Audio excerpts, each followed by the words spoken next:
Okay, I've got boys. Good to go here. Okay, everybody, I wanted to let you know that this recording is going to be posted over in the announcements, and you'll see that it will say pre-recorded. And Monday the 26th, which follows on all these snow days we've had, on Monday the 26th, I have a doctor's appointment at 10:30, which I can't get out of. And of course, we have class at 11. So there will be no physical class. I'll just have this recording for you to look at, okay? And then we'll go to, and then next Wednesday, which would be the 28th, will be a virtual Wednesday. So there'll be no physical class on Monday. I'll send everybody an email out to that extent and put it in the announcements. So this is a recording in lieu of us having the physical meeting. So I'm covering the same material I would have. You're just not required to be in class or not expected to be.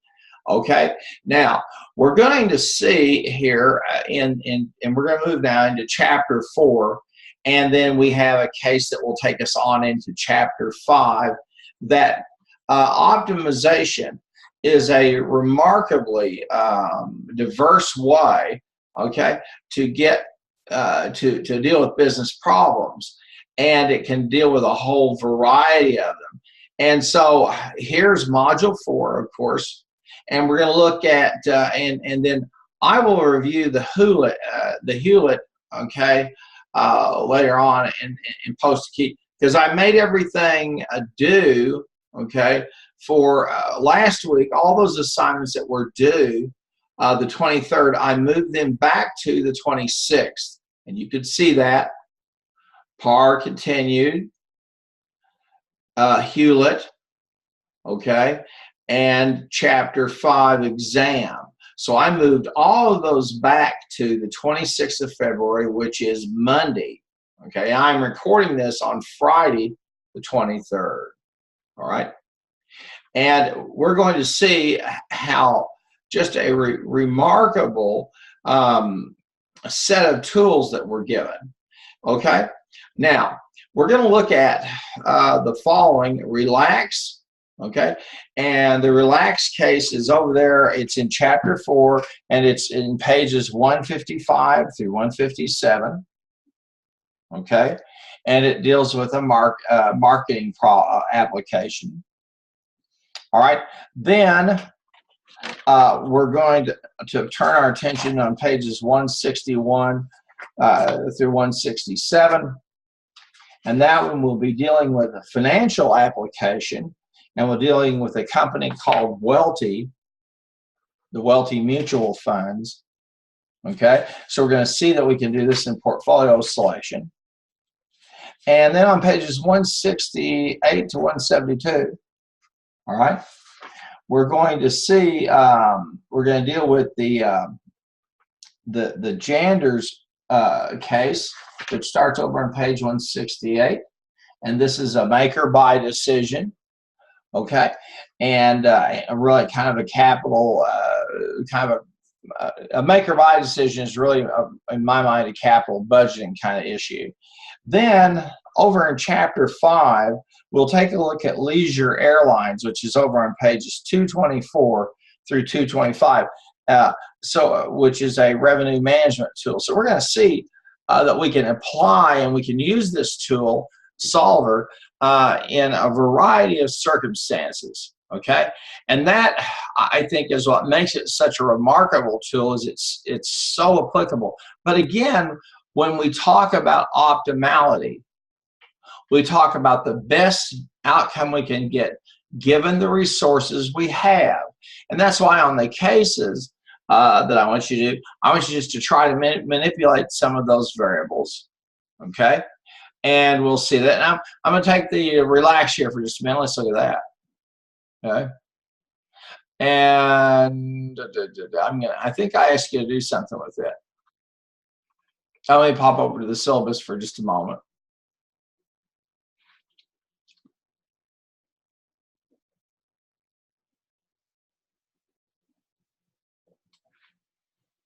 I may just ask you to go ahead and talk. We may just be talking about them. Let me go to the syllabus part. And we'll come down here. And you can see where I moved those assignments that were due on the 23rd. I moved them back to the 26th. I'm pretty sure I put an announcement over there. Okay. If not, you'll see it. And then let's start with, we'll look at relax. Yeah, I'm not having us do any, I'm not having us do any manipulation of the variables. We're just going to go through explanations of the cases, okay? So that being said, I'm going to start first of all over here with the media selection problem. And this is relax and enjoy. This is the relax case. And here we have, they are they're a development corporation, and they're trying to figure out, okay, their media buy. And the text gives you all that information, okay, in terms of the number of potential customers reached, the cost per dollar for an advertisement, the maximum times you can get it, and then an exposure quality unit. Now, I'm not a marketing person, okay, but I have been around enough to know that this is a very, very typical problem that companies get involved with if they're trying to do a media buy and they're using an outside boutique, or they're a media company itself and trying to pitch a proposal to somebody. Okay, so we have to be mindful of that. Now let's move, and we'll see those alternatives down here. Okay, as you can see with the media and all these measures in here, we already are starting to see, okay, the development of a mathematical model. Okay, and here we are. We start to see some definitions of terms, which are the decision variables. And each of these, the number of times we use one of these marketing channels. And then I am here on page 156, okay? We start to see that we're going to maximize exposure quality. That's what we want to maximize. And here are the availability of the media. Here's the budget figure. So we're now into the constraints.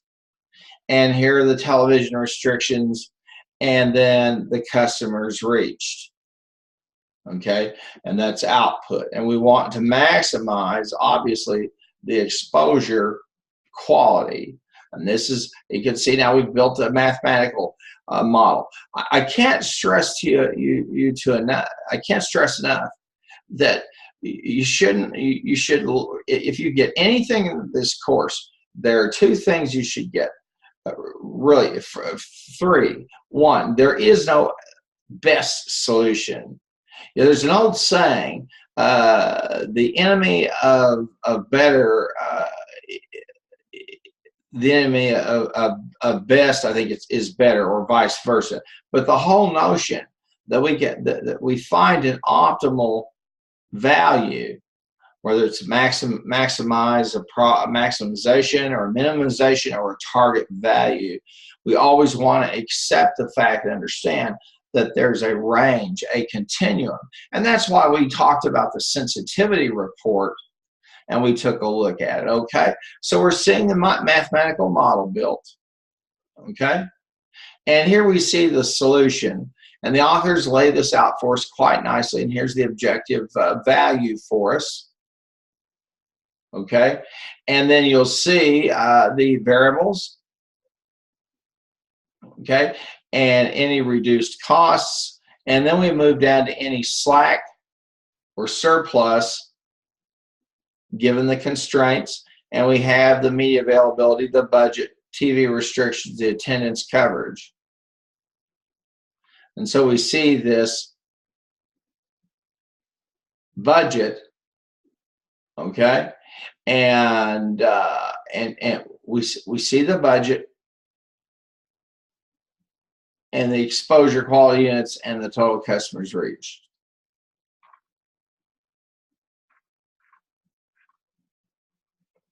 Okay, now let's go back to a minute, and before we go on any further, Okay.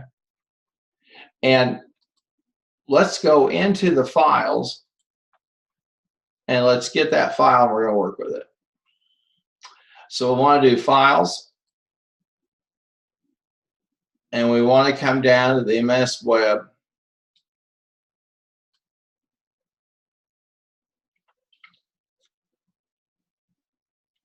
MS-13 web files, and we want to download it. And we're going to look at the ones for chapter 4 as the Excel files. And we're going to start with relax. Okay. And take a look at it.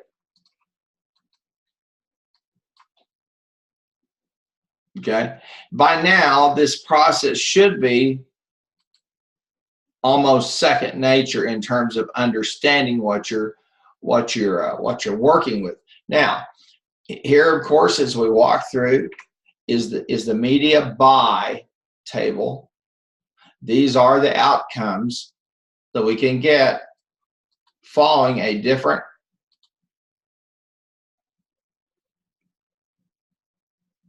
medium that we use. There's the cost per ad, the availability. You know, you've got to make sure you've got that there's a slot open for your commercial. Okay, and then exposure, and this is that exposure figure. Now we come over here and we see a minimum customer reach. We have to reach a minimum of 50,000. We have a minimum of TV ads. So we've got some constraints we've built in. There's the max for TV and the max budget overall. Okay, and you can see, of course, the constraints down here in terms of the reach, number of TV ads, the budget, and the entire budget itself. So there are the constraints, and here is our objective function, and here are the decision variables.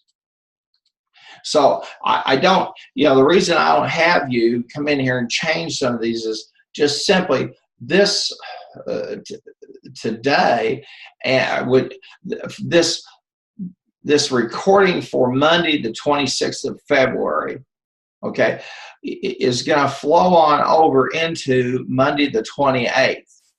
And because we're seeing 4 remarkable applications of this tool. Now, here's a sensitivity report, which helps us understand. Okay, remember we talked about the shadow price. This is why I emphasized your understanding of the sensitivity report. Okay, and the basic idea, okay, is that you're going to get the best results. Now you'll see, okay, that on TV ads placed, we've got an allowable increase there. Pardon me, decrease. We have an allowable increase, and that's the objective coefficient. And we can see the allowable increases and decreases, or allowable increments and decrements, and then any cost reductions that we achieve. Then we come down to the constraints, and you can see how these mirror each other. Now I'm going to go click data, and I'm going to click on solver, and I'm going to open it up, and here we are.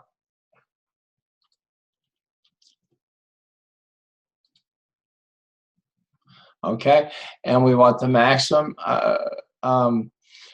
maximum. Now I want you to notice something here. We selected a solving method, okay, that is GRG nonlinear. Okay,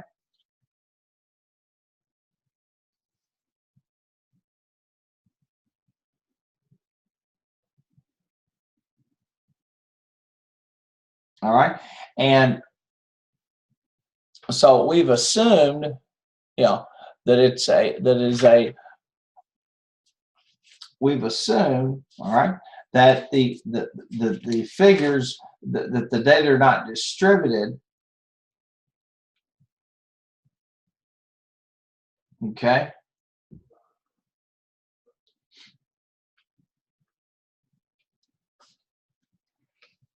That they're not distributed as we would imagine them to be.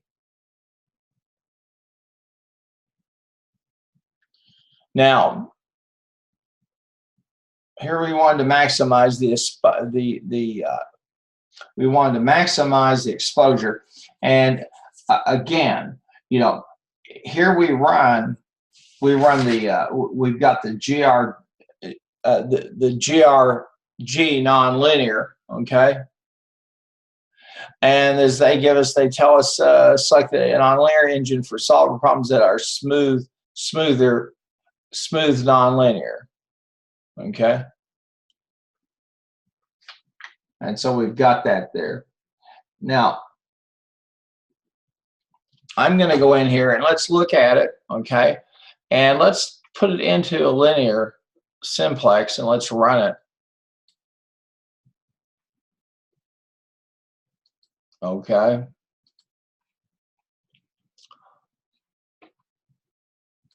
And I'm going to open this back up.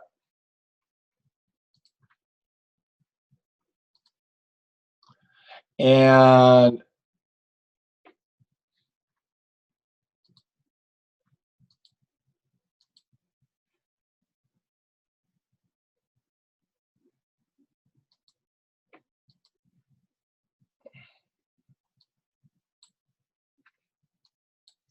they want us to go back here on the cells. I'm going to close this off for just a moment because I got us off into, we got ourselves into that limbo there with that file.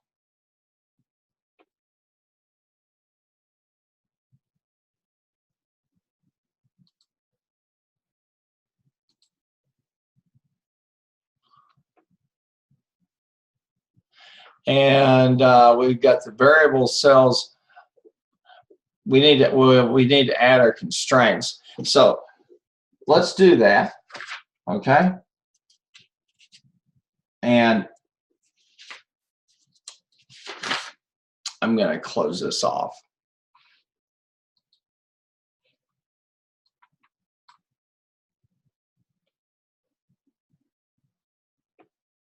And we got the reach.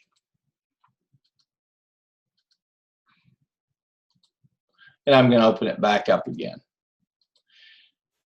I forget. Sometimes if you're using, I just would kind of warn you, if you're using the linear, I'm going to click data over here, solver,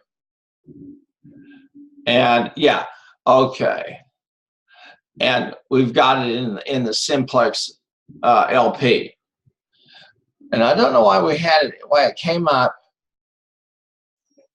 in as a nonlinear. Okay, that was strange.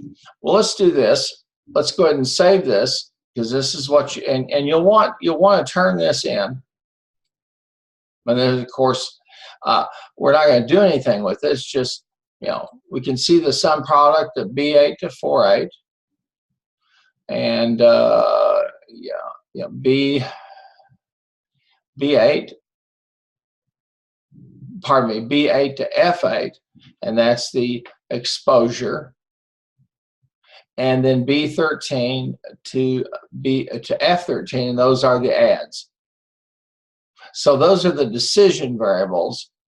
Okay, these are inputs, and of course then we get the maximum exposure. And then there's the sensitivity report that, again, we talk about the allowable increase or decrease. Now I'm going to go back to the solution here, okay? And if you take a look there over at pages 155 through 157, okay? We're going to come back over here. There, in figure 4.1, they walk you through the constraints in terms of the media availability, the budget, the television restrictions, and the audience coverage. Okay, and they end up with an advertising plan. Okay, where they're going to get exposure units of 2370, and they're going to reach 61,500 people. So they just put those data in. Now,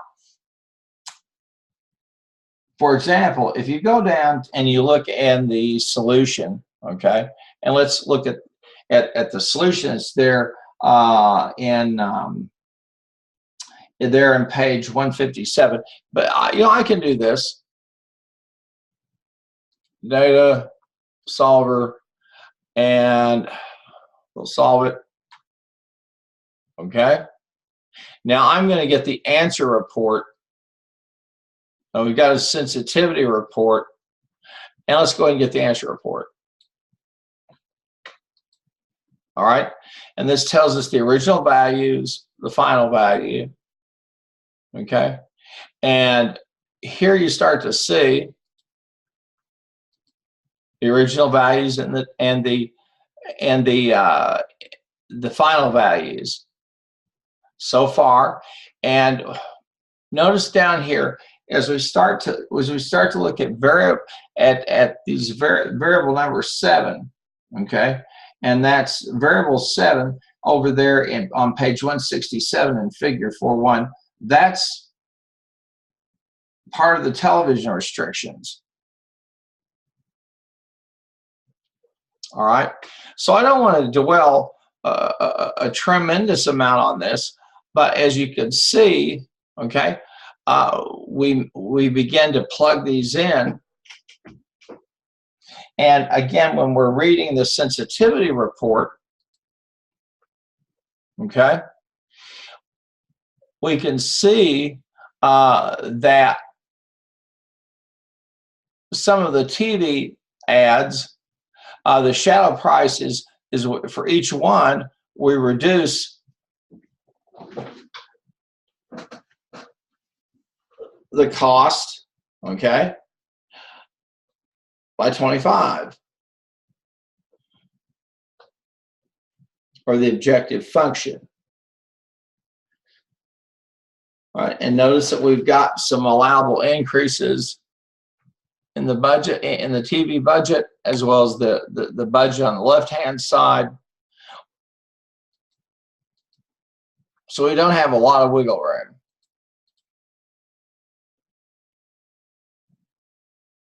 Okay, so that shadow price again, is that slack or surplus value, and you'll see that, and that's around the shadow price.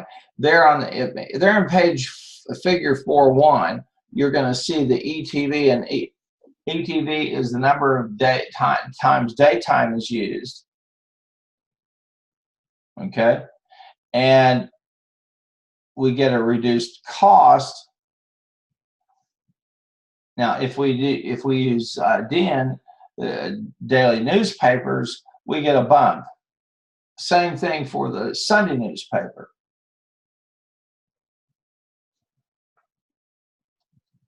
But we can reduce the cost as far as that goes with the evening TV in the evening. Okay.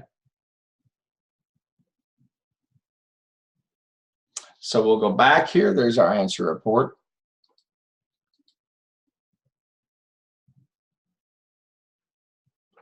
And that's, again, showing you what we can do with this. Now, if we come up here, and let's look at these right at the reach. And it's the sum product of B5 to F5 and B13. So the cost per ad and the number of ads placed.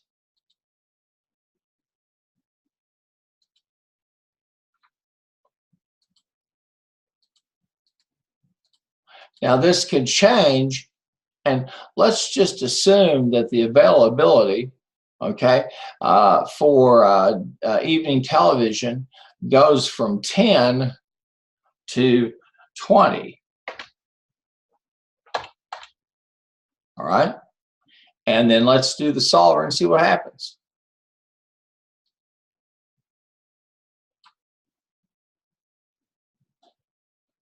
All right. Now notice we took the ETV, evening TV,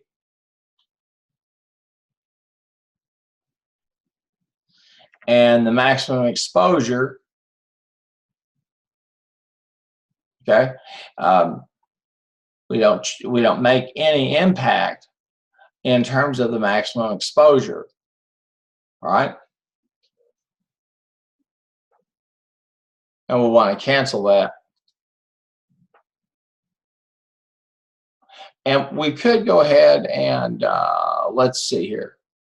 We'll make that 10 as it was.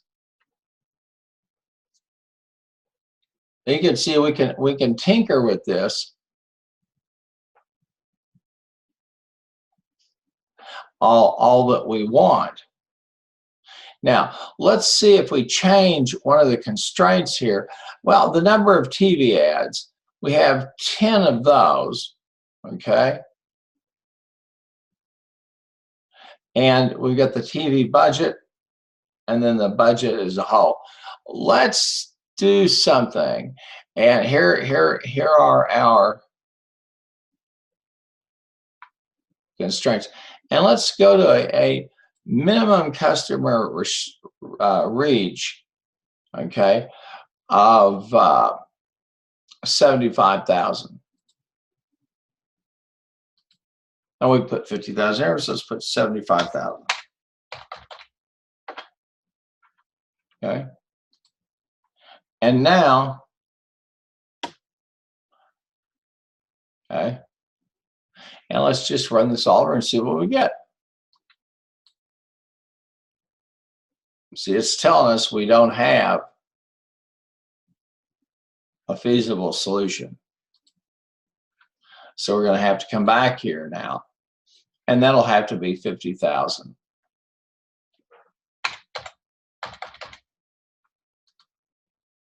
And now let's run solver,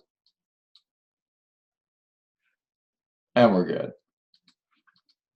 All right. So it's just a matter, this advertising problem with with Relax is a load balancing problem, okay?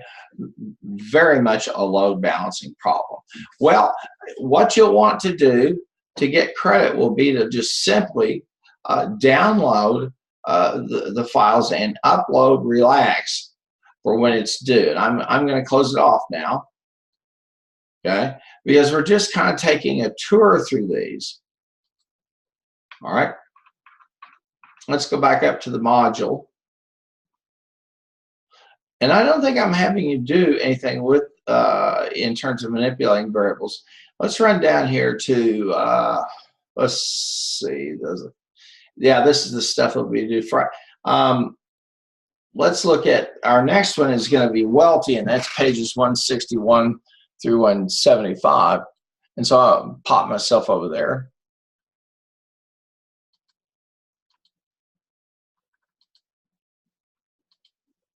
Okay, and we're over here in page 161. And this is Welty. They have a mutual fund, and you can see this is the investment, okay, and the projected rate of return. And we start to see, we define those variables, and here we're maximizing them, okay? And then we have our constraint built. Now, you say, where did we get the 073A? Well, that's the return.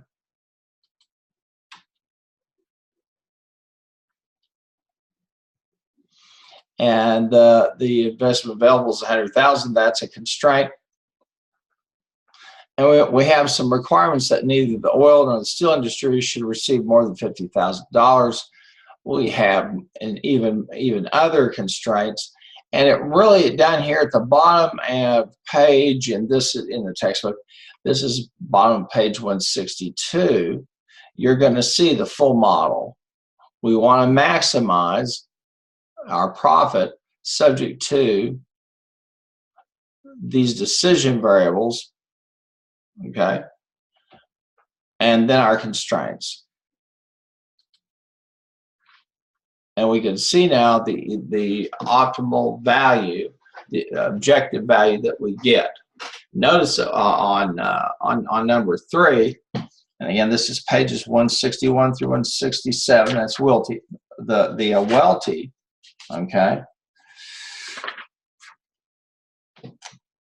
We're going to see the dual value or the shadow price there, okay, of minus 2% and then a positive 3% and then reduced costs. And again, they're in the middle of page page 163. They talk about the dual value for constraint 1. Okay. And so again, it's this idea of the marginal utility. Okay.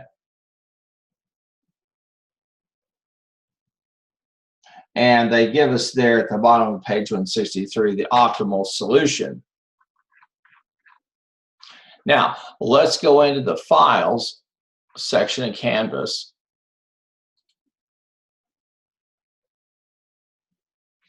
And of course, we want to go ahead and get that download again. And you could now, as long as you save stuff to your desktop, okay. And then it's probably not a bad idea to rename it. And so I do this every single time. But you can unload all 4. So we're going to open this up here, and we're going to look at Welty. Now we looked at Relax, which is marketing placement, and in effect, load balancing. I'll talk with you for just a moment about this. This is one of the kind of a little bit of the theory. When we talk about a load balancing problem, okay, we're talking about a distribution of resources, okay, or a set of constraints with an object attached to an objective function, and then some decision variables. Yeah, and that really is a load bearing problem. In Relax, the question was, okay, our media buy, what do we buy given certain constraints? Okay, and here we're talking about here in in Welty, we're talking about a mutual fund.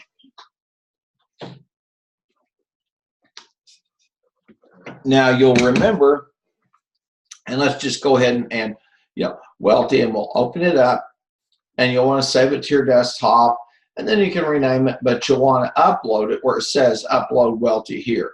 Again, I'm not I'm not having you change any of the variables, although if you want to play around with it, go ahead and do so, okay? Because I've presented a problem today for marketers in terms of media buy, okay? And now this is for our finance students who are wanting to build a mutual fund, all right?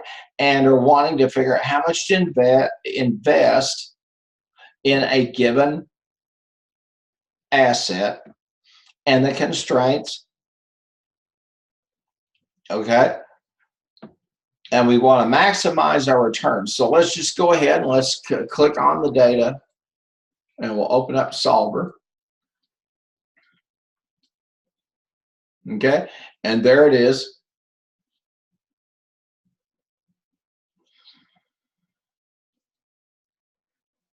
Okay, now we have a sensitivity report.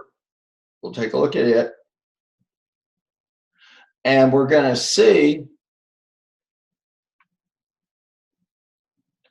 Let's take Atlantic Oil, the amount invested. 20,000 is the amount invested. Now, the objective coefficient on it is 7.3%. We can go down 3%. Pardon me, we can increase this 3%, okay, with additional funding, okay, or decrease it by 5.5%. So we've got that range, and we've talked about that before in terms of looking at the variables. And then as you come over here, okay, we see the left-hand side for each of these investments. And the shadow price, we've talked about that, also known as the dual value. And it just shows us, okay, how much movement have we got here? Now, to a certain extent, the sensitivity report is helpful if I want to try to push the objective function out a little bit further. Okay, and again, it depends upon the quality of the numbers that you input. And you know, if you're here's the problem here. The projected rate of return. If those change, okay, everything else changes.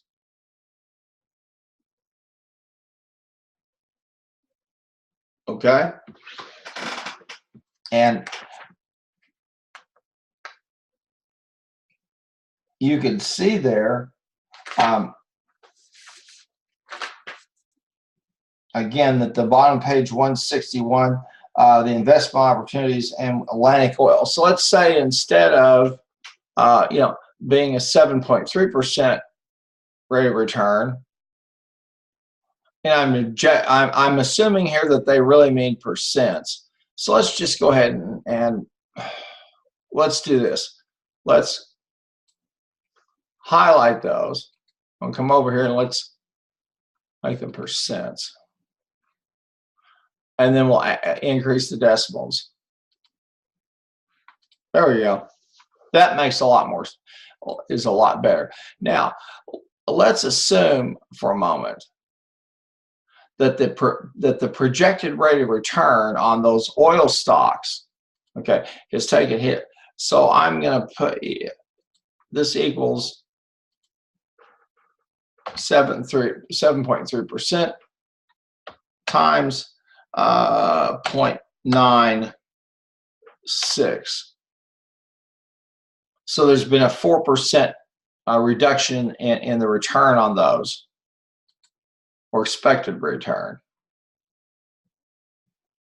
Now, look down here and take a look at the maximum total return. Let's see what happens. Notice as I change those projected rate of returns, then the maximum total returns in terms of dollars changes. So you can play around with this again, right? And if you're, but I want to say, this is pretty good, pretty good proof here that we're talking about a very versatile tool. And the key part here for you is the sensitivity analysis of really digging into the textbook and saying, okay, what's it trying to say to me? And notice we have some shadow prices here. Okay. And the dual value shows the value of the optimals, shows the dual value, okay, the shadow price or the dual value. It shows you how much the optimal solution can be increased if an additional resource is added, and in this case, okay, it's dollars.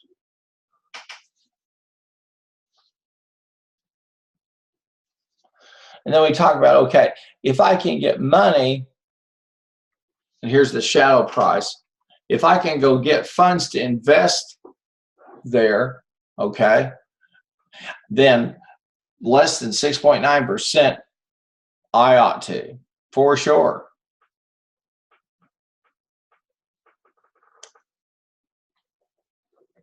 Okay,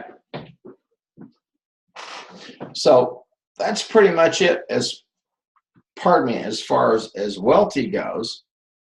Okay, and I want to do something here. I'm going to click on data again.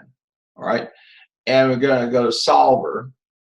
And we had a little bit of fun last time with the simplex, with these solving methods. Okay, and I want to click on options. All right, and I'm going to click on the GRG nonlinear. Okay, now this tool. Okay, I'm on GRG. Here I want to go forward and random seed, and I want to go ahead and I want to have it. It's going to converge at 4 digits out.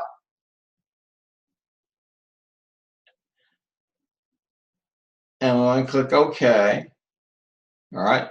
And if I want to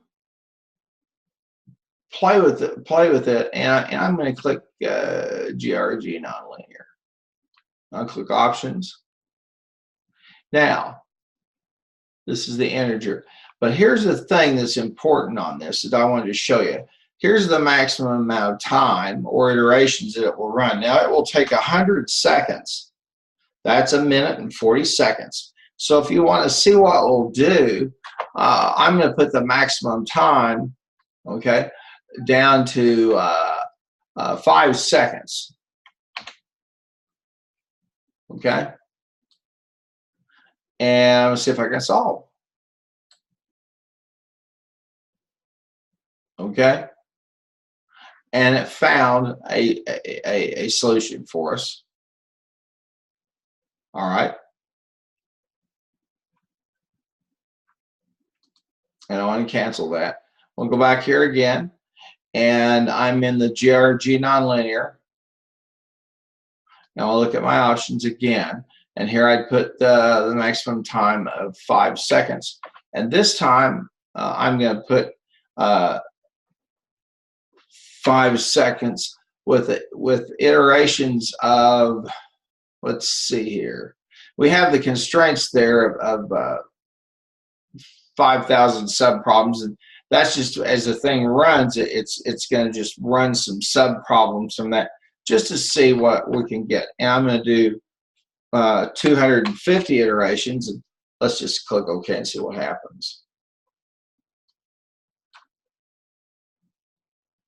Okay, and it found a solution for us again. So we'll just cancel it. So in that case, we look like we're in pretty good shape. Now, let's go back up to solver one more time, and we have the evolutionary. Okay, and on the evolutionary again, we'll choose that. And I'm going to make that 5 seconds. And I'll make that 500 iterations. Click OK, and let's solve. And we don't have variables that have upper and lower bounds, so we'll cancel that one. You can see as you play around with this, we'll just go back here, and it's in a simplex. And there we be.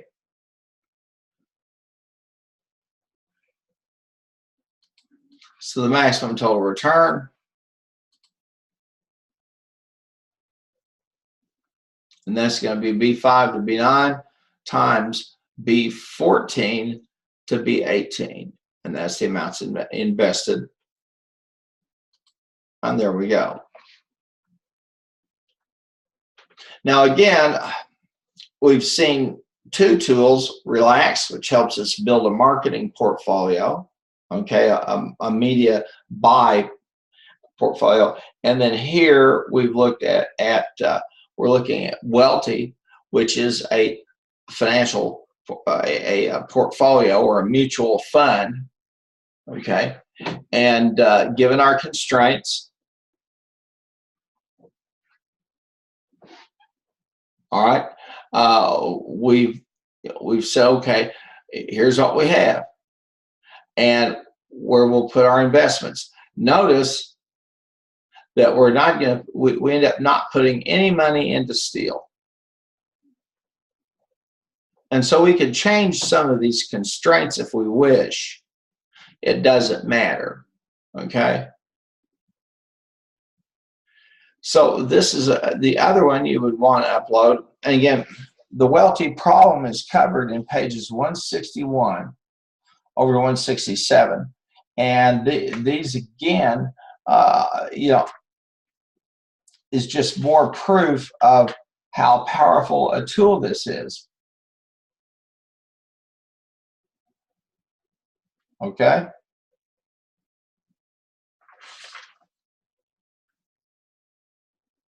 And again, it's the Welty problem.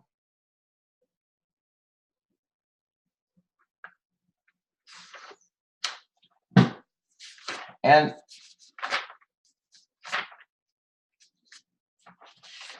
I think we also bleeded over a little bit into the Hewlett.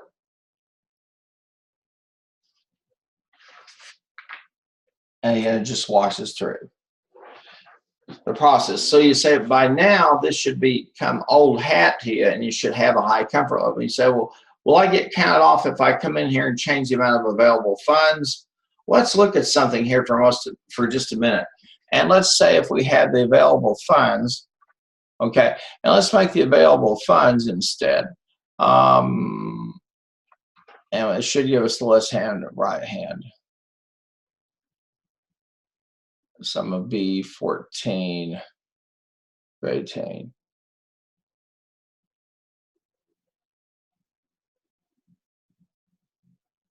That's 50, 60, 100.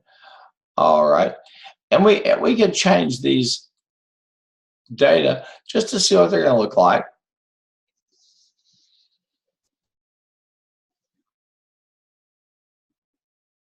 But again, as I've emphasized, you know, garbage in, garbage out. So you need to be absolutely certain what you've got up here in terms of your projected rate of return.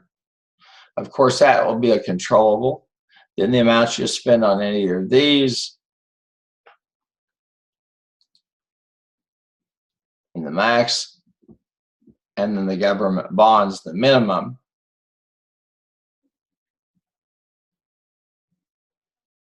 And there we are. Again, a remarkably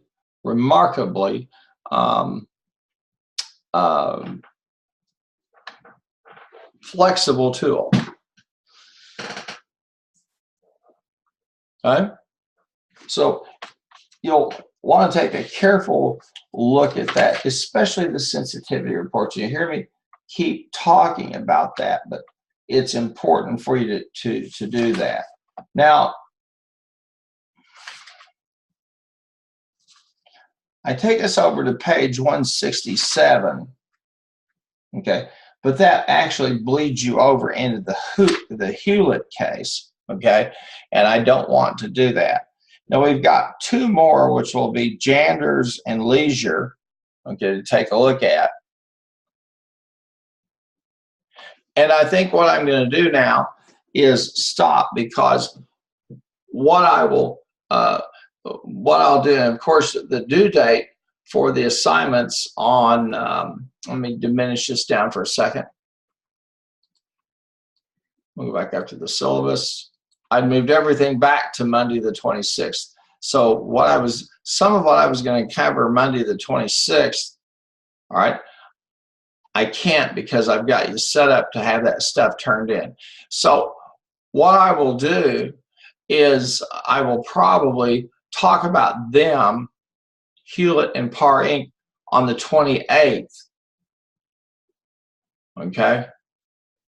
That way you can have the time to look at Welty and relax. Okay? And again, these are all from Chapter 4, dealing with linear programming. And notice this: marketing applications, financial operations management applications, you know, planning an advertising campaign, workforce scheduling. Okay, just a tremendous variety of ways you can use Solver. All right, well, I'm going to stop the share now. And don't forget, I've changed the, and I think I put an announcement over there, I moved everything that was due today, Friday the 23rd, back to Monday the 26th because it had the bad weather. And this is a recording for the Monday the 26th. This is pre-recorded because I'm going to be at the doctor's office, so I can't get there at 10:30 and then be with all of you at 11. And that will pretty much do it. And so on Wednesday, I'll talk about the other two, Janders and Leisure, as well as Hewlett.